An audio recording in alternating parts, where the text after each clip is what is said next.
મુંબઈના બાંદ્રા કુર્લા કોમ્પ્લેક્સમાં આવેલા diamond merchant એસોસિએશનનું diamond hall, જેનું ઉદ્ઘાટન કરવાના હતા નરેન્દ્ર મોદી.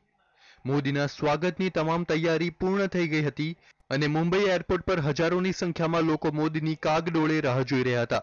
પરંતુ એરપોર્ટ પર સર્જાયા કંઈક એવા દ્રશ્યો કે ત્યાં હાજર લોકો વચ્ચે ભાગદોડની સ્થિતિ ઊભી થઈ ગઈ. કારણ કે એકાએક મોદી આવી પહોંચ્યા લોકોની ભીડ વચ્ચે અને લોકો સાથે મિલાવવા લાગ્યા હાથ. આ દ્રશ્યો જોઈને તમે પણ ચકિત થઈ ગયા હશો કે ઝેડ સુરક્ષા કવચમાં ફરતા મોદી આમ અચાનક લોકોની ભીડ વચ્ચે કેવી રીતે આવી ગયા. પરંતુ ખરેખર આ દ્રશ્યો છે ડુપ્લિકેટ મોદીના.